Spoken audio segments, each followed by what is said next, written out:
안녕하세요. 저는 서울에 사는 30대 중반 여자입니다. 전 요즘 매일 이곳에 들려 사연들을 듣는 재미로 하루를 마무리하고 있어요. 곧 초등학생이 되는 개구쟁이 아들과 둘이 살아서 정신없이 하루가 지나가는데요. 사연을 들으며 웃고 우는 순간이 요즘 제 하루에서 유일한 힐링의 시간이 되고 있어 항상 고마운 마음이랍니다. 그래서 용기를 내어 저의 이야기도 한번 해보려고 이렇게 사연을 보냈어요. 저도 정말 만만치 않은 시무와 남편을 겪고 학을 떼고 이혼을 했거든요. 제 기막힌 사연도 한번 들어봐 주세요. 그럼 시작해 볼게요. 저와 남편은 같은 회사에서 만났죠. 저보다 나이도 6살이나 많은 대리였는데 은근히 저에게 대쉬하기 시작해서 좀 불편하긴 했어요. 남편 성격이 꽤나 남자답고 잘 베푸는 스타일이라 주변에 따르는 후배들도 많고 회사 안에서도 좀 분위기 메이커더라고요. 저와는 완전 상반되는 성격이라 점점 끌리기 시작했는지 어느새 남편의 리드로 사귀는 사이가 되었죠. 우리 술술 결혼하는 게 어때? 둘러봐도 나만한 남자 없잖아. 우리 어머니한테 인사드리러 가자. 내가 말했지? 난 어릴 때부터 어머니랑 둘이서 살아서 무조건 우리 어머니가 며느리 될 사람 먼저 보고 싶다고 하시네. 프로포즈도 제대로 안 하고 무슨 어머니를 뵈러 가자는 거야. 난 아직 결혼할 마음 없어. 요즘 30에 결혼하는 건 너무 이르잖아. 야, 모르는 소리 하지 마. 네 나이에 괜찮은 여자는 다 벌써 결혼하고 없어. 무슨 골드미스 같은 소리 따위 너도 믿고 있는 거야? 말이 골드미스지. 말 맞다나 못생기고 나이 먹어서 남자들이 쳐다보지도 않는 한심한 여자들이야. 잔말 말고 오빠 믿고 따라와. 나중에 늙어서 혼자 돼서 후회하지 말고. 그때 당시에 저딴 소리를 했을 때 명치를 팍 때려버렸어야 되는데 말이죠. 어찌나 말로 사람을 잘 휘어잡는지 저 때는 그렇게 생각할 수도 있겠다는 생각을 했던 것 같아요. 저는 그렇게 남편에게 휘말려서 시모를 만나러 갔어요. 주말에 시모와 남편이 사는 집에 처음 갔는데 좀 실망스러웠어요. 영구 임대 아파트였는데 페인트 칠도 다 벗겨지고 친정집에 비해선 좀 차이가 나더라고요. 친정아버지가 공기업에서 꾸준히 일하셨고 은퇴하신 지 얼마 되지 않아서 저는 어릴 때부터 부족하지 않게 산 편이었거든요. 지금 사는 아파트도 아버지가 일찍 구매를 잘하셔서 가격이 계속 오르고 있는 입지에 있는 곳이고요. 사실 이런 변두리에 있는 임대아파트 단지는 처음 와봐서 당황스러웠답니다. 저 들어와. 여기가 우리 집이야. 좀 작지만 월세도 싸고 우리 어머니 돌아가실 때까지 나가지도 않아도 되고 얼마나 좋은데. 아, 오빠는 여기 언제부터 산 거야? 오래됐어? 오빠가 부티나게 보여도 사실 어릴 때부터 고생 많이 했어. 아무래도 어머니가 고생해서 나를 혼자 키우시다 보니까 반지하 단칸방에서도 오래 살았어. 이 아파트는 내가 회사 입사하고 나서 들어왔는데 너무 좋지? 높아가지고 햇빛도 잘 들어오고 곰팡이도 없고. 와, 나 진짜 성공했다. 누가 들으면 한강뷰 아파트에 이사 온 줄 알겠어요. 좀 어이가 없긴 했지만 다 살아온 환경이 다르니까 반지하에서 살다가 아파트로 오면 그런 생각이 들 수도 있겠다 싶었죠. 지금 생각하니 참 운달공주 납셨네요. 네가 영은이니? 그래, 종수한테 말 많이 들었다. 자, 앉아라. 집이 좋아서 놀랬니? 집이 아주 아담하지만 괜찮지? 구조도 괜찮고 겨울에도 얼마나 따뜻한지 모른다. 이참에 너네 신혼집을 여기 옆동에 오면 참 좋겠는데 아무래도 기준이 높아서 들어오긴 쉽지가 않겠지? 아, 아무래도 그렇죠. 오빠한테 듣기론 기초수급자시라고. 제 주변엔 기초수급자이신 분은 없어서 그게 기준이 높은 건지는 몰랐네요. 너 지금 내가 기초수급자라고 무시하니? 이거 되는 게 얼마나 힘든지 알아? 얘가 세상 돌아가는 걸 모르네. 뭐 너네는 얼마나 잘 사는데? 뭐 강남에 아파트라도 있어? 네, 저희 집 반포에 있는 아파트인데요. 뭐? 진짜야? 아니 그런 중요한 얘기를 지금 하는 거야? 알고 보니 우리 영은이 1등 신부감이었네? 역시 내가 사람 보는 눈이 정확하다니까. 거기가 어딘데? 강남이야? 월세 사는 건 아니고? 생긴 건 그렇게 부티나게는 안 생겼는데? 오히려 우리 아들이 부잣집 아들 같지. 어찌됐든 이렇게 인사까지 왔으니 결혼해라. 상견례도 얼른 잡고. 남편한테 대충 친정에 대한 얘기는 했지만 강남 산다는 얘기는 안 했었는데요. 시무가 열받게 말을 하니까 얼떨결에 바보처럼 제 입으로 말을 해버렸죠. 그 얘기를 듣고 남편 눈빛이 번뜩이면서 얼굴에 화색이 돌더라고요. 그러고는 더욱 강하게 결혼을 밀어붙였고 결국 상견례까지 치르게 되었어요. 부모님은 너무 차이나는 집안이라서 걱정을 하셨는데요. 남편이 친정으로 몇 번을 찾아와서 아버지랑 술을 먹으면서 어찌나 청사진을 그려대고 자신만만하게 말을 잘했는지 아버지도 결국 허락해 주시더라고요.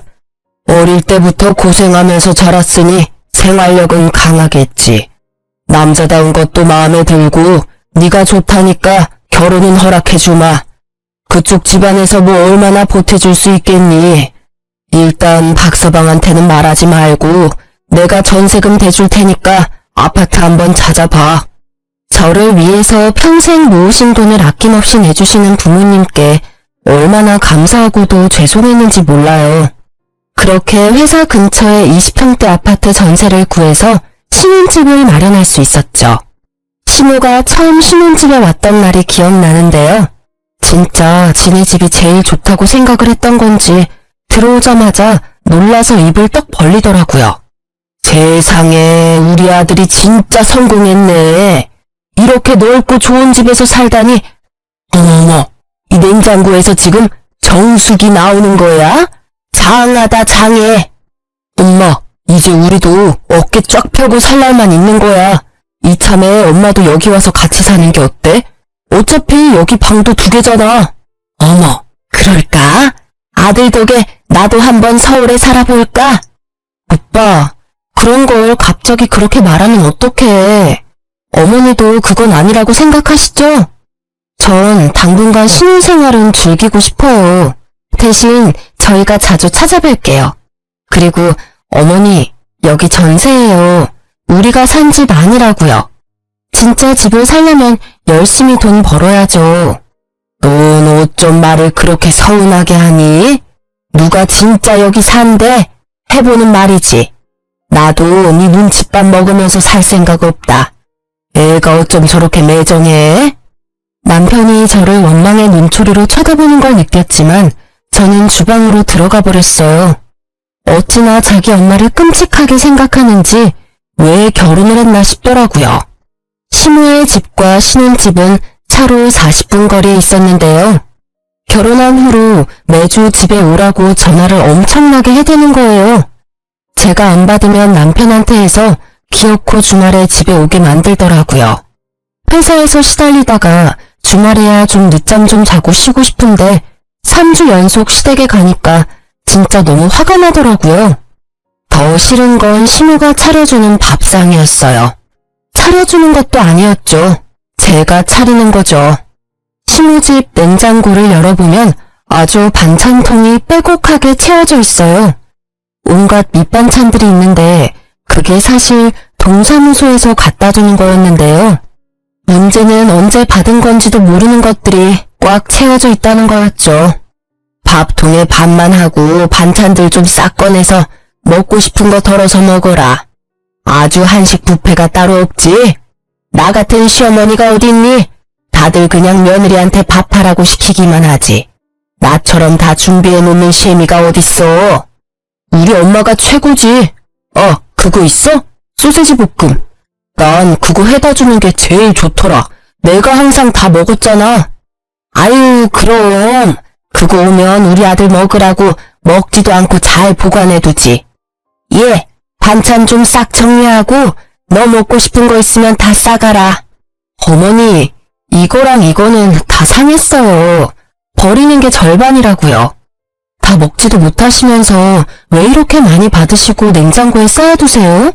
저희 오면 밖에 나가서 맛있는 거 먹어요. 저도 주말엔 맛있는 거 먹고 싶어요. 너 반찬 하나 만드는 게 얼마나 돈이 드는지 알아? 이렇게 받아먹는 게 얼마나 대단한 건데 얘가 그걸 모르네. 요즘 반찬 가게에서 다들 사 먹더만 난 공짜로 다 이렇게 받아먹는데 얼마나 좋니? 너희들 생각해서 다 싸주려고 받아두는 거지. 잔말 말고 싹 싸가. 넌 싫어해도 우리 아들은 잘 먹으니까. 그래, 다 가져가자. 내가 다 먹을 거야. 그럼 되잖아.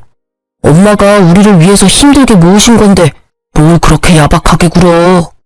더 웃긴 건 밤에 집에 갈 때가 되면 시모가 저한테 스윽 하고 다가와요. 무슨 맡겨놓은 돈 수금하러 오는 사람처럼 말이죠. 예, 너는 내가 그렇게 말을 해도 먼저 챙겨주는 법이 없니? 너 일부러 그러니?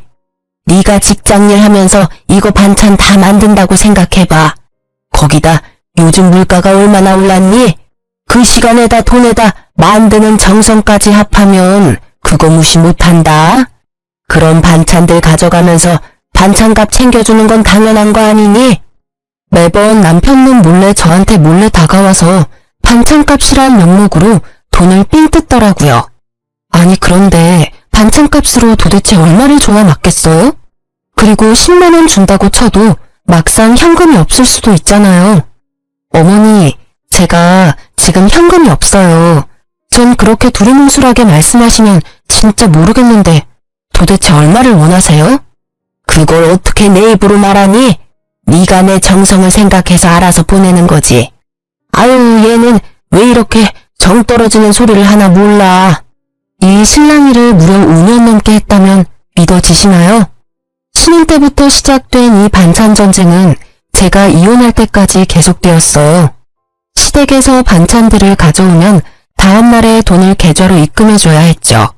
하루라도 미루면 바로 전화 오거든요. 처음에 10만 원도 줬다가 20만 원도 줬다가 거기다 남편이 매달 용돈 50만 원씩 꼬박꼬박 줬거든요. 그것도 반은 제가 보탰어요.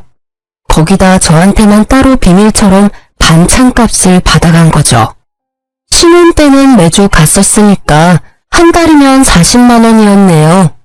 차라리 그 돈으로 내가 먹고 싶은 반찬을 사다 먹었으면 억울하지라도 않지. 캐캐 묵은 반찬 쓰레기 수거해오면서 돈은 돈대로 나가니 환장을 모르시죠. 더 웃긴 건 뭔지 아시나요? 지 엄마 앞에선 반찬 맛있다, 엄마 덕분에 반찬 걱정 없다고 이러던 인간이 막상 집에 가져다 놓으면 안 먹어요. 제가 먹고 싶어서 새로 계란찜이라도 하잖아요? 그럼 새로운 반찬 지가 홀랑 다 먹어요. 저야 당연히 먹기 싫어서 안 먹고 아이가 생긴 뒤로는 아이한테도 절대 안 줬고요. 자식한테 내가 갓 해준 음식 먹이고 싶지 누가 일주일 전에 만든 계란말이 먹이나요? 저는 이 반찬 전쟁이 너무 지겨워서 지금도 반찬 가게 앞에 지나가기도 싫다니까요. 어릴 때부터 가난하게 살았으면 왠지 더 아껴 쓰면서 살 것 같잖아요. 전 남편과 시무를 보면서 그게 전혀 아니란 걸 알게 됐죠. 가난하게 사는 건 아예 경제 개념이 없어서 그런 거더라고요. 남편이 연애 시절부터 데이트 비용도 다 내고 선물도 잘 사줬거든요. 회사에서도 동료들한테 커피도 잘 사다 주고 주전부리도 잘 사다 준다고 인기 많았거든요. 쥐뿔도 없으면서 도대체 어디서 돈이 나서 그렇게 했었던 걸까요? 네, 맞아요. 다 빚이었던 거죠. 결혼을 하고 몇 년이 지났을 때 남편 앞으로 신용 대출이 5천이 있다는 걸 알게 되었어요. 그것도 숨기려고 발악을 하다가 결국 저한테 걸려서 대판 싸우게 되었죠. 어떻게 이런 큰일을 숨길 수가 있어? 결혼 전에 빚 있다는 걸 다 말했어야지. 도대체 이게 이자가 얼마야? 오빠 진짜 미쳤어? 야, 빚도 다 자산이야. 그거 몰라? 그리고 막말로 이 돈에서 절반이 너 먹이고 입힌 돈이다. 너한테 들어간 돈인데 이제 부부가 됐으니까 같이 갚아야지. 뭐라고? 이게 지금 말이야 방구야? 이거 사기 결혼이야. 심각한 걸 전혀 모르겠어? 어차피 내 이름으로 받은 내 대출이고 내가 다달이 갚고 있는데 네가 뭔 권리로 막말을 해? 아 냅둬. 내가 다 갚고 이거 배로 돈 벌어서 너 갖다 주면 될 거 아니야. 그러면 아무 말도 못 할 거면서. 참나, 여자가 남자 하는 일에 이래라 저래라. 오빠 말 진짜 정 떨어지게 한다. 지금이 무슨 조선시대인 줄 알아? 나 이대로 못 넘어가니까 당장 이거 어떻게 상환할 건지 계획표 만들어서 가져와. 그리고 지금까지 오빠가 돈 관리 다 했잖아. 오빠가 투자 잘한다고 내 월급도 다 맡기라고 해서 맡겼는데 이게 지금 심각한 상황이 아니야? 지금까지 모은 돈 얼마나 있는지 그것도 이참에 다 까봐. 안 그럼 나 우리 부모님한테도 다 말하고 이혼할 거니까. 제가 정색을 하고 말하니까 무서웠는지 지금까지 모은 돈이 든 계좌 확인서를 떼서 보여주더라고요. 그나마 모은 돈이 있어서 안심이 되었어요. 대출이 있어서 5년 동안 모은 돈이 하나도 없으면 어떻게 할지 너무나도 걱정을 많이 했었거든요. 자, 봤지? 돈 관리는 걱정 말고. 내 대출은 내가 총각 시절에 만든 거니까 넌 진짜 신경 쓸 거 없어. 내가 내 월급에서 떼서 잘 갚을 테니까 이제 화 좀 풀어봐. 이번엔 이렇게 넘어가지만 앞으로 지켜볼 거야. 우리 아들도 있는데 남부럽지 않게 키우려면 돈 모아야지. 집도 사야 되고. 아, 그럼. 오빠 못 믿어? 걱정 마. 내가 네 노후까지 다 책임질 테니까. 남편이 워낙 말빨로 사람을 홀리는 걸 잘하다 보니 그래도 남편이고 우리 아이의 아빠인데 한 번 더 믿어보자는 생각을 했던 것 같아요. 저는 미래를 생각하면 더욱 암담해서 허리띠를 더 졸라가며 마시고 싶은 커피도 못 마시고 살고 있었는데요. 남편은 예전과 다름없는 모습을 보여줬어요.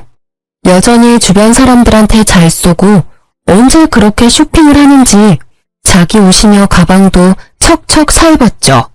지금 생각해보면 그러면서도 지 아들 장난감 하나도 사들고 오지 않았었네요.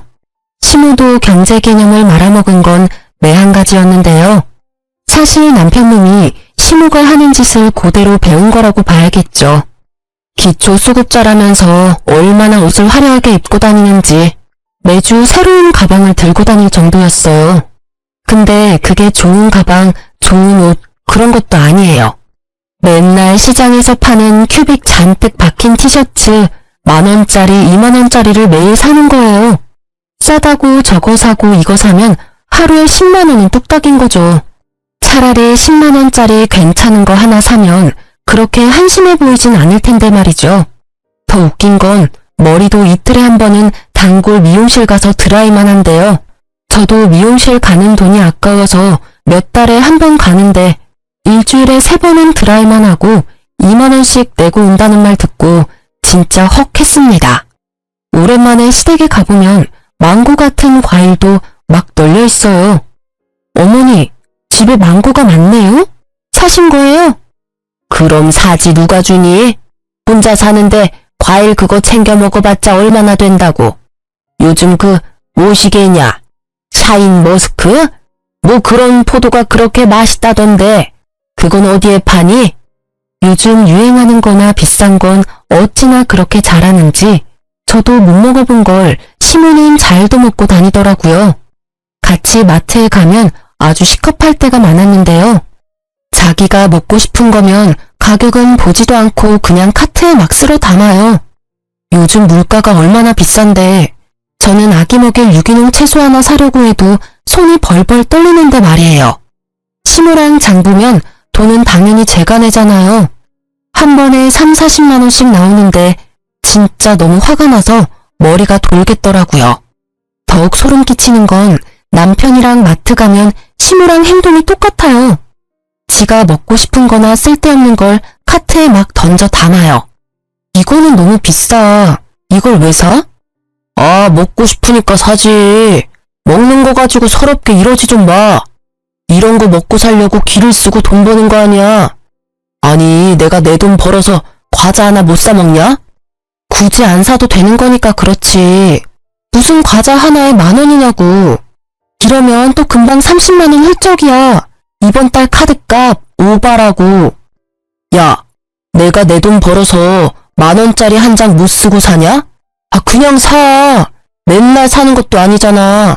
아, 좀 궁상 좀 떨지 마. 정 떨어져. 매달 받는 정해진 월급이 있는데 도대체 왜 이렇게 돈을 펑펑 써대는지 점점 본능적으로 불안한 마음이 들기 시작했는데요. 거기다 더욱 저의 분노를 일으킨 결정적인 사건이 일어나게 되었어요. 저도 바보가 아닌지라 남편의 대출 사건 이후에는 제 월급은 제가 관리하고 남편에게 한 푼도 보내지 않았거든요. 그리고 남편의 카드 내역서도 매달 몰래 확인을 해보곤 했는데 엄청난 걸 발견하게 된 거예요. 백화점 명품 매장에서 500만 원 되는 돈을 24개월로 긁었더라고요. 지 월급보다 많은 돈으로 도대체 뭘 산 건지 이건 무조건 여자라는 생각이 스치더군요. 남편이 들어오자마자 잡기 시작했죠. 당신 도대체 500만 원짜리를 뭘 산 거야? 명품백이라도 샀어? 왜 꿀먹은 벙어리야? 진짜 가방 산 거야? 당신 여자 생겼어? 바람 피는 거냐고. 아니야. 나를 뭘로 보고? 내 인생에 여자는 오로지 2명이야. 너랑 우리 엄마. 바로 그게 중요한 거야. 엄마 생신이라 큰 마음 먹고 하나 사드렸어. 뭐라고? 그럼 어머니가 요즘 들고 다니던 그 가방이 진짜 명품이었단 말이야? 세상에, 당연히 시장통에서 가짜라도 산 줄 알고 신경도 안 썼는데 나한테 한마디 상의도 없이 어떻게 500이나 하는 가방을 살 수가 있어?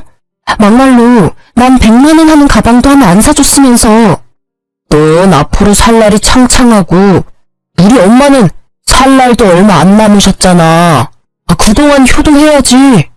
엄마 개모임의 친구들이 다 명품백 들고 온대. 자식들이 사줬다고 자랑자랑을 해서 엄마가 서럽다고 내 앞에서 우시는데 어떻게 그럼. 아니 그리고 내가 번 돈으로 우리 엄마 가방 하나 사줬다는데 내가 왜 너한테 이렇게 변명을 하고 있어야 돼? 내가 잘못한 것도 없는데. 잘못한 게 없다고? 그게 네가 번다고 다 네 돈이야? 생활비도 내고 저축도 해야 되는데 먼저 상의를 했어야 할 거 아니야. 너야말로 시어머니 선물 살 때 보태지는 못할 망정 그딴 소리나 하고.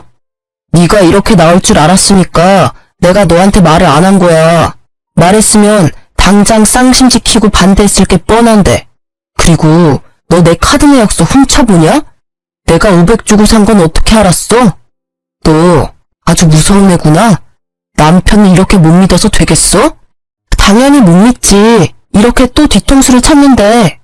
앞으로 당신 통장 다 내가 관리할 거야. 당장 공인인증서 비밀번호 내놔. 생활비도 여지껏 다 내가 번 돈으로 냈더라. 나한테 통장 다 넘기던지 이혼하던지 선택해. 이번엔 절대 구렁이 담 넘어가듯이 못 넘어갈 줄 알아. 절대 안 돼. 목에 칼이 들어와도 절대 못 넘기니까 어디 한번 해봐. 남편 놈은 있는 성질을 다 내더니 잽싸게 도망가 버리듯이 집을 나가더군요. 어쩐지 시모가 자꾸 그 가방을 들고 제 앞을 왔다 갔다 거리더라고요. 얼마나 자랑해하고 싶었을까요? 제가 알면 어떤 사달이 날 줄 알고 있으니 차마 자랑은 못하겠고 보여주고 싶으니 그렇게 알짱알짱 됐던 거죠. 솔직히 시모가 명품을 들고 있다고 해도 그게 진짜로 보였겠어요? 입고 있는 옷들이 다 시장 바닥에서 산 건데 당연히 가짜 하나 구해서 샀나 보다 싶었죠. 저는 이렇게 살다간 다 같이 그 집꼴은 못 면할 거라는 확신이 강하게 들었어요. 얼른 제 아들과 이곳을 탈출해야겠다는 생각만 들었죠. 그래서 차근차근 이혼을 준비하기 시작했답니다. 남편이 지금까지 돈 관리를 했으니 수중에 얼마를 쥐고 있는지 정확히 파악하는 게 가장 급선무였어요. 어떻게 공인인증서를 가져오나 고민을 했던 것이 무색하게 옷장에서 양복 주머니 싹 뒤져보니 바로 공인인증서가 든 USB를 찾을 수 있었죠. 뭐 요즘에는 공인인증서를 거의 안 쓰는 추세지만 그때 당시만 해도 부부 사이에 공인인증서 공유하는 게 엄청난 문제였었거든요. 요즘은 부부끼리 통장도 다 공유하고 공인인증서도 같이 쓴대. 우리도 같이 관리하면 어때? 나도 내 월급 오빠 다 주는데 어디에 투자하고 있는지는 매달 보여줘야지. 아 시끄러워. 오빠 못 믿어? 잘 되고 있는 투자는 누구한테 보여주는 거 아니야. 바로 부정 타는 거야. 나처럼 듬직한 남편이 알아서 착착 불려준다는데 지금 나 의심해? 넌 이상한 친구들 말 믿는 게 문제야. 저는 남편이 죽어도 안 알려주려고 하고 물어만 봐도 짜증내고 피해서 공유할 생각도 못했었는데 제 자신이 얼마나 바보 같았는지 몰라요. 진작 개싸움을 해서라도 알아냈었다면 처음부터 남편 놈한테 휘둘리지 말고 내가 돈 관리를 했다면 제 피 같은 돈이 다 사라지진 않았겠죠. 네, 맞아요. 예전에 남편이 5천 정도 모아둔 잔고 내역서를 보여줘서 안심을 하고 있었던 제 자신을 흠씬 패주고 싶더군요. 남편 통장엔 아무것도 없었어요. 오히려 마이너스 통장에 그새 더 불어난 대출금만 있더라고요. 그래서 돈을 그렇게 물 쓰듯이 쓰고 다녔던 거죠. 지 월급과 제 월급을 다 털어쓰고 거기다 마이너스 통장에서 뺏쓰고 대출까지 받아가면서 말이에요. 확인을 해보지 않아도 저한테 보여준 잔고 내역서가 거짓이었다는 걸 본능적으로 느낄 수 있었죠. 그러고도 남은 놈이었으니까요. 저는 배신감과 분노에 몸이 바들바들 떨려왔어요. 참 타이밍도 기가 막히지. 마침 신우가 전화가 오더라고요. 너는 어쩜 며느리라는 게 안부 전화도 없니?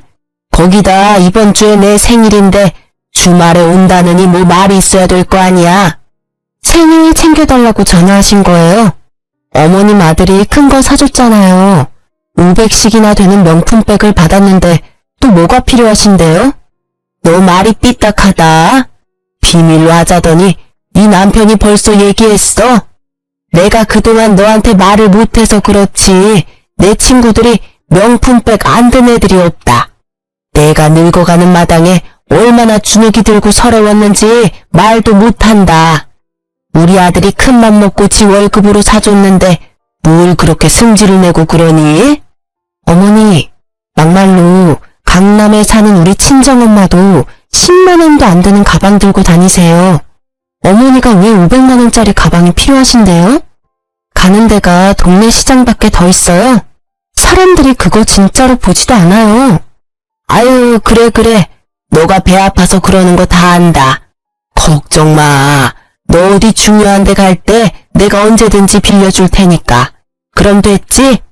그나저나 내 친구들은 생일 때 며느리가 해외여행 패키지를 보내주더라. 부부면야 해외여행 둘이 가면 얼마나 재미지겠니? 난 뭐 혼자니까 그런 거 가라고 해도 안 간다. 내가 서러워하는 걸 아니까. 아니, 그런데 이번에 내 친구들이 내 생일 맞아서 같이 제주도를 가자네.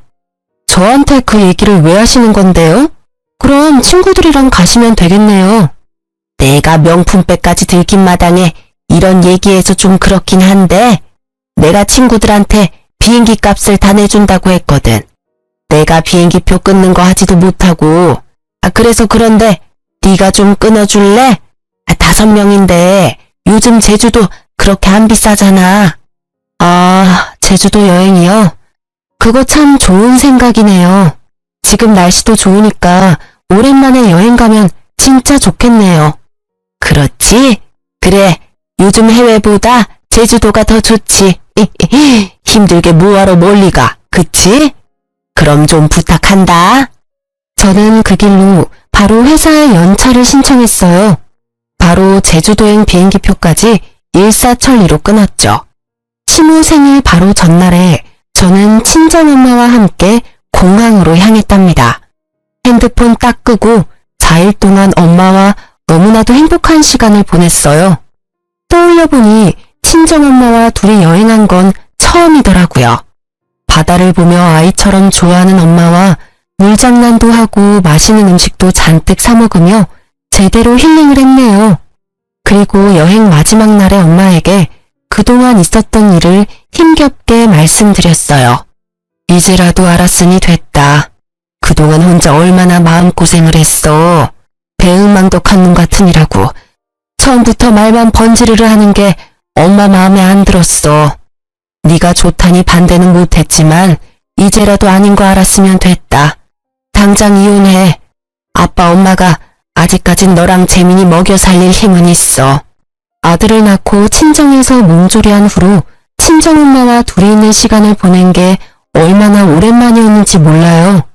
엄마가 저를 위로해주고 당장 이혼하라고 말씀해 주시니 기댈 곳이 있다는 게 정말 큰 힘이 되더라고요. 그렇게 여행을 마치고 저녁에 집으로 들어갔더니 시무가 떡 버티고 앉아있더군요. 아이고, 드디어 들어오셨네. 시어미 생일 제대로 물 먹이니까 좋냐? 너 때문에 친구들한테 얼마나 망신살이 뻗었는지 알아? 당신 전화도 꺼놓고 도대체 어디 갔다 온 거야? 그 명품백 때문에 지금 시위하는 거야? 아무리 그래도 그렇지. 시어머니 생신은 챙겨야지. 어디 갔다 왔냐고. 나? 나 제주도 여행 다녀왔어. 당신 엄마가 제주도 얘기하니까 진짜 가고 싶더라. 우리 엄마 모시고 제주도 다녀왔는데 왜? 뭐 잘못됐어? 뭐? 네 엄마랑 제주도에 갔다 왔다고? 너 나 물 먹이려고 작정을 했구나. 제주도 비행기표 사놓는다더니 네가 갔다 와? 아들, 너 이렇게 무서운 애랑 계속 살 거야? 난 이런 애 며느리로 더 이상 받아줄 수가 없다. 당장 이혼해. 아무리 화가 나도 그렇지. 우리 엄마 빼놓고 너랑 장모님이랑 가면 어떡해. 엄마가 얼마나 제주도를 가고 싶어 하셨는데. 장모님은 남편도 있고 강남에 집도 있잖아. 네 엄마? 이혼? 그래요. 안 그래도 당장 이혼할 거니까 이젠 아줌마라고 불러도 되겠네. 아줌마, 제주도 가고 싶으면 아줌마 아들한테 말하면 되지. 왜 나한테 표를 사놓으라고 난리예요? 그것도 아줌마 친구들 것까지. 아, 빈대 붙는 것도 정도껏 해야지 진짜. 뭐? 아줌마? 빈대? 야, 너 우리 엄마한테 무슨 말버릇이야. 잘못했다고 싹싹 빌어도 모자랄 판에. 너도 네 돈으로 네 엄마 명품백 사준 게 뭔 잘못이냐면서. 내가 내 돈으로 우리 엄마랑 여행 좀 간 게 그게 그렇게 잘못이니? 넌 되고 왜 난 안 되는데. 이게 진짜 보자 하니까 우리 아들한테 대드는 거 보게. 갑자기 시무가 저한테 확 달려들더니 제 목덜미를 잡고 흔들려고 하더라고요. 어이가 없어서 시무를 팍 밀쳐버리니까 시무가 눈이 확 뒤집어지더니 제 머리채를 휘어잡는 게 아니겠어요. 제가 악소리를 내며 시무 얼굴을 손가락으로 마구 밀며 저항했는데 소나기 힘이 어찌나 센지 머리가죽 벗겨지는 줄 알았네요. 남편놈은 고소하다는 눈빛으로 이죽거리고 있는데 진짜 주먹으로 입을 마구 쳐버리고 싶더라고요. 그때였어요. 엄마와 여행 내내 아들을 맡겼던 친정아버지가 어머니와 아이와 같이 집으로 들어오셨어요. 그 손 당장 놓지 못해? 이 할망구가 노망이 났나? 친정아버지가 천둥처럼 크게 소리를 지르시며 시무를 세게 밀쳐버렸어요. 시무가 바닥으로 내동댕이 쳐졌죠. 친정엄마는 못 볼 꼴을 보일까 얼른 아이를 데리고 방으로 들어가 주셨어요. 우리 딸 등에 빨대 꼽고 산 벌레 같은 인간들이 이젠 내 귀한 딸한테 손찌검까지 해? 너희들은 내가 절대 그냥 안 넘어가. 이 변호사한테 폭행죄까지 같이 물으라고 할 거야. 내 재산 다 걸어서라도 무조건 감옥에 쳐넣을 거니까 각오해. 아니, 장인어른, 말씀이 너무 심하십니다. 처음부터 보지도 않으시고 무슨 폭행죄며 감옥이며 말씀 참 심하게 하시네요. 얘가 먼저 우리 어머니를 밀쳤다고요. 그래, 경찰이 누구 말을 믿을진 증거를 보면 알겠지. 저 화병 잘 봐봐. 반짝거리는 거 안 보여? 내가 꽤 오래전부터 카메라를 설치해놨거든. 그래서 꽤 중요한 증거들을 많이 잡았어. 네가 사채업자들한테 시간 좀 달라고 굽신거리면서 통장에 돈 한 푼 없다고 술술 잘 말하던데? 제 말을 듣더니 허풍심하고 자신만만하던 남편놈의 표정은 온데간데 없고 얼굴이 하얗게 질려서 입을 떡 벌리고 서 있더라고요. 내가 언제까지 등신처럼 너한테 빨대 꼽혀서 살아줄 줄 알았니? 넌 결혼 생활 내내 내 돈 다 털어먹고 통장 잔고도 조작해서 보여줬지? 너 그게 얼마나 무서운 짓을 한 건지 알아? 그거 사문서 위조야. 내 이름으로 사채까지 쓰려고 했던 것도 내가 다 알아버렸는데 어쩌지? 내일 네 회사로 이혼 소장 플러스 알파로 계속 밀어닥칠 테니까 각오해도. 아, 오늘 니네 엄마가 한 건 더 했네. 폭행죄. 아니 여보, 무슨 농담을 그렇게 무시무시하게 해. 문서 위조라니. 난 우리 가정의 평화를 위해서 돈 없는 거 알면 당신 놀랄까봐 당신을 위해서 그런 거야. 내가 잘못했어 여보. 우리 아들을 봐서라도 딱 한 번만 봐줘, 응? 역시 사기꾼답게 상황이 어떻게 돌아가는지 잘 아네? 그래 맞아. 너한테 절대적으로 불리해. 그렇게 설렁설렁 용서해달라고 하면 내가 응 하고 받아줄 것 같아? 좁아터진 임대아파트에서 살던 거 구제해주니까 진짜 네가 잘난 것 같아? 니네 엄마랑 당장 이 집에서 꺼져. 당장. 참나, 말이 심하네. 이혼하는 마당에 확실하게 하고 넘어가야지. 왜 내가 내 집에서 나가? 네가 나가야지. 여긴 법적으로 엄연히 같이 대출이자 내가면서 산 집인데 당연히 반반 갈라야지. 왜 내가 나가? 네가 이혼하자고 했으니까 네가 나가. 저는 집 얘기에 금세 휙 태도가 바뀌는 남편 놈을 보니 기가 차서 웃음밖에 안 나오더라고요. 저런 놈을 믿고 여지껏 결혼 생활을 한 제 자신이 바보 같아서 헛웃음이 새어나왔죠. 그 나이 먹도록 경제관념이 그렇게 없는 것도 참 신기하다. 너 등기부등본 같은 건 떼본 적이나 있니? 내가 알려줬으니까 한번 떼봐. 여기 전세계약자 이름이 누구로 돼 있는지. 그리고 돈 펑펑 쓰느라고 신경도 안 썼겠지만 너 여기 전세이자 한 번이라도 낸 적 있어? 뭐? 이자는 네가 내던 거 아니었어? 저런 개념 없는 놈 허풍 떠는 것만 보고 금쪽 같은 우리 딸을 내줬다니. 내가 사람 잘못 봐도 한참 잘못 봤지. 그동안 대출이자는 당연히 안 냈겠지. 내가 전세금 다 대줬으니까. 남편이란 작자는 친정아버지의 말이 이해가 안 가는 듯이 한동안 움직이지도 않고 머리를 굴리고 있더군요. 한마디로 이 집엔 네가 10원 한 장 기여한 게 없다는 말이야. 그러니까 넌 그냥 지금 니네 엄마랑 나가면 돼. 당장 나가. 그때 시모가 친정아버지 앞에 무릎을 꿇고는 머리를 조아리는 게 아니겠어요. 사돈, 우리 애가 아버지 없이 커서 잘 배우질 못해서 그렇지 나쁜 애는 절대 아닙니다. 누구보다 지 마누라랑 새끼를 끔찍하게 여기고요. 앞으로 제가 절대 용돈도 안 받고 1,000원 한 장 우리 며느리한테 달라고 말 안 하겠습니다. 제발 이혼만은 말려주세요. 왜요? 이혼하면 이 집 처분하고 몇 억은 굴러 떨어질 거라고 생각했나 봐요. 그러게 분수에 맞게 살았으면 남들 사는 반이라도 살았죠. 다시 아들이랑 그 잘난 10평짜리 임대아파트로 돌아가서 행복하게 사세요. 되바라진 저는 이만 빠져줄 테니까. 친정아버지가 엎드린 시모를 질질 끌어 복도 밖까지 밀어버렸어요. 남편놈은 혼이 나갔는지 제가 밀어대니까 스스로 밖으로 걸어나가더라고요. 저는 남편과 시모를 내쫓고 일사천리로 일을 진행했죠. 사실 집주인이 친정아버지의 친구분이셔서 금세 새로운 세입자를 구하고 전세금도 다 돌려받고 그 집을 처분했고요. 남편과 이혼 소송도 시작했죠. 사채까지 끌어다 쓴 전 남편은 변호사 구할 돈도 없어 보이더라고요. 당연히 제가 승소했고 친권과 양육권도 가져올 수 있었어요. 게다가 남편놈이 저의 돈을 모두 탕진한 것을 인정받아서 그 금액만큼 위자료까지 인정받았답니다. 그러면 뭐하나요? 땡전 한 푼 없는 알거지인걸요. 매달 50만 원으로 책정된 양육비도 제대로 줄까 말까 했답니다. 전 그깟 돈보다는 다시는 시모와 전 남편 얼굴을 보지 않고 살 수 있다는 그 자체로 그간의 아픔을 보상받을 수 있을 것 같았어요. 오히려 매달 그 돈 받으려고 그 인간한테 연락하는 것보단 그 인간 상종 안 하고 제가 그 돈 벌고 말죠. 그렇게 몇 개월이 지나고 저는 아들과 둘이 살 조그마한 아파트를 장만하고 하루하루 바쁘게 일하면서 잘 살고 있었어요. 남편놈과 시모가 제 인생에서 사라지니 돈이 얼마나 잘 모이는지, 그동안 그 인간들이 얼마나 돈을 물쓰듯 써댔는지 실감이 나더라고요.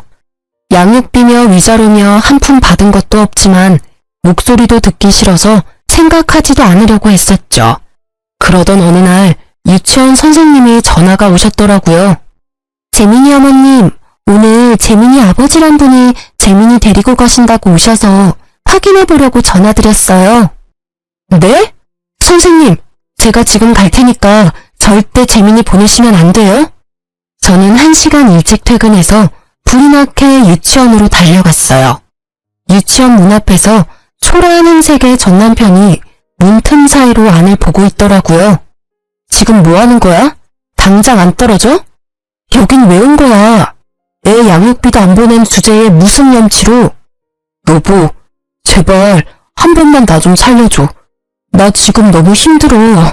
우리가 부부로 산 인연이 있는데 당신밖에 날 구해줄 사람이 없어. 사채업자들이 회사까지 찾아와서 잘린 지는 오래고 집까지 와서 맨날 죽치고 있잖아. 어머니도 중풍으로 쓰러지셨어. 난 그놈들한테 쫓기느라 집에도 못 들어가고 불쌍한 우리 어머니 거동도 못 하시는데 제발 당신이 좀 가서 봐주면 안 될까? 개풀 뜯어먹는 소리 하고 있네. 그렇게 반찬 갖다주는 복지과 직원들이 많은데 왜 나한테 부탁을 해? 네 엄마나 네가 동사무소 가서 간병인이 뭐니 벌써 신청 다 했겠지. 안 봐도 비디오다. 언제는 그런 거 신청 안 하는 게 바보라며? 어디서 불쌍한 척은? 그딴 말도 안 되는 소리 하러 또 애 유치원 앞에 나타나기만 해봐. 한 번만 더 오면 접근 금지 신청할 거야. 여보, 제발 한 번만 재민이랑 우리 어머니 만나러 와줘. 재민이 눈에 밟혀서 어머니가 맨날 눈물바람이셔. 난 당신이 보고 싶어서 밤마다 울어. 우리 다시 합치면 안 될까? 으이 화상아, 말 좀 알아들어라. 그런 거짓말 침도 안 바르고 할 거면 양육비나 한번 보내고 하던가. 당장 꺼져. 다신 찾아오지 마. 법적으로 한다고 하니 무서웠던 건지 사채업자들한테 쫓기느라 정신없는 건지 그 후로 전 남편을 보는 일은 없었답니다. 앞으로도 제발 다신 보지 않았으면 좋겠어요. 그 인간과 함께했던 약 10여 년의 시간이 저에게는 인생의 암흑기였고 다신 떠올리고 싶지 않거든요. 그 인간과 이혼하지 않았더라면 저도 사채업자들한테 매일 시달리고 우리 부모님까지 시달렸을 생각을 하니 이혼이 진짜 신의 한 수였다는 생각이 들어요. 놓아야 할 순간에 그게 낭떠러지처럼 보일지라도 과감하게 놓을 줄 아는 것도 인생을 살아갈 때 참 중요한 것 같아요. 지옥불 앞에서 무사히 살아나왔으니 저는 당분간은 아이와 재밌게 살아가고 싶어요. 혼자만의 시간을 가진 것도 참 오랜만이라 매일이 소중하게 느껴지는 요즘입니다. 만약 지금 놓아야 할 순간인 걸 알면서도 무서워서 정 때문에 망설이고 계신다면 저처럼 과감하게 행동해보라고 말씀드리고 싶어요. 그럼 기적처럼 새로운 문이 열리더라고요. 이렇게 제 이야기를 해보았는데 어떠셨나 모르겠어요. 오늘도 사연 듣는 모든 분들이 행복하길 바라보면서 글을 마칠게요. 들어주셔서 정말 감사합니다.